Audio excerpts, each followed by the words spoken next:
Assalamualaikum warahmatullahi wabarakatuh. Perkenalkan, nama saya Dea Aprilia Wizi, NIM 1804211 dari jurusan Ilmu Administrasi Negara. Baiklah, pada pertemuan kali ini saya akan menjelaskan mengenai sistem penanggulangan bencana COVID-19. Sistem penanggulangan bencana menurut BNPB terdiri dari 3 aspek. Yang pertama ada legislasi, kelembagaan, dan pendanaan. Pertama, aspek legislasi, yaitu peraturan perundang-undangan yang berkaitan dengan sistem penanggulangan bencana. Itu bisa terdiri ada Undang-Undang Penanggulangan Bencana, Peraturan Presiden tentang Penanggulangan Bencana, juga ada Peraturan Pemerintah tentang Penanggulangan Bencana. Undang-Undang Penanggulangan Bencana yang pertama ada Undang-Undang Nomor 24 Tahun 2007 tentang Penanggulangan Bencana, Undang-Undang Nomor 26 Tahun 2007 tentang Penataan Ruang, dan Undang-Undang Nomor 27 Tahun 2007 tentang Pengelolaan Wilayah Pesisir dan Pulau-Pulau Kecil. Rangkaian Peraturan Presiden tentang Penanggulangan Bencana ada Perpres Nomor 83 Tahun 2005, Perpres Nomor 3 Tahun 2007, Perpres Nomor 8 Tahun 2008, dan Perpres Nomor 70 Tahun 2012.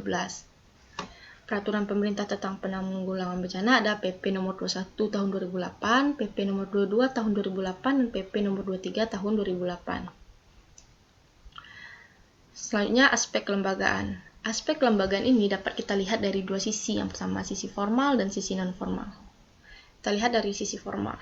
Sisi formal, di tingkat pusat itu ada lembaga yang untuk menangani penanggulangan bencana ada yang dinamakan Badan Nasional Penanggulangan Bencana atau BNPB, sedangkan di tingkat daerah, kelembagaan yang menangani bencana disebut Badan Penanggulangan Bencana Daerah atau BPBD.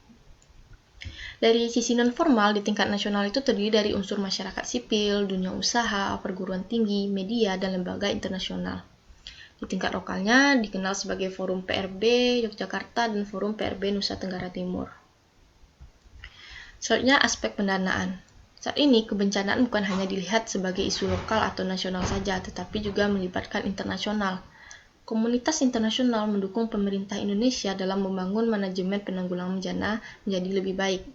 Di sisi lain, kepedulian dan keseriusan pemerintah Indonesia terhadap bencana sangat tinggi.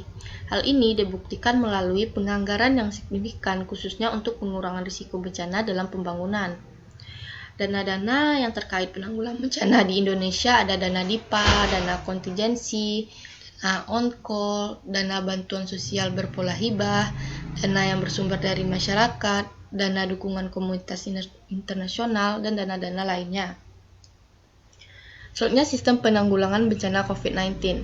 Menurut Undang-Undang Nomor 24 Tahun 2007 tentang penanggulangan bencana disebutkan ada 3 jenis bencana, bencana alam, bencana non-alam, dan bencana sosial.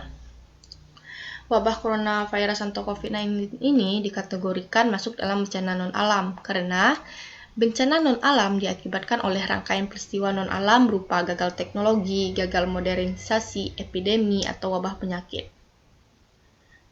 Berdasarkan kondisi yang terjadi, Badan Nasional Penanggulangan Bencana atau BNPB menyebutkan bahwa penyebaran COVID-19 di Indonesia dapat dikategorikan sebagai bencana yang setara dengan skala nasional.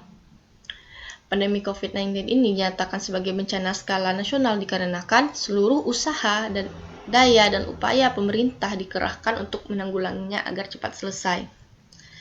Pengerahan tersebut dilakukan dari berbagai sektor, mulai dari TNI, Polri, dunia usaha, media, dan banyak lagi. Hal tersebut dilakukan untuk mendukung operasi percepatan penanggulangan COVID-19. Beberapa peraturan tentang penanggulangan COVID-19 ada Undang-Undang Nomor 6 Tahun 2018 tentang kekarantinaan wilayah, Peraturan Pemerintah Nomor 21 Tahun 2020 tentang pembatasan sosial berskala besar atau PSBB, Peraturan Pemerintah pengganti Undang-Undang Nomor 1 Tahun 2020 tentang kebijakan keuangan negara dan stabilitas sistem keuangan untuk penanganan pandemi corona. Yang keempat ada Keputusan Presiden Nomor 7 Tahun 2020 tentang gugus tugas percepatan penanganan COVID-19. Yang kelima ada Keputusan Presiden Nomor 11 Tahun 2020 tentang penetapan kedaruratan kesehatan masyarakat, dan masih banyak lainnya lagi. Sekian dari saya yang dapat saya sampaikan.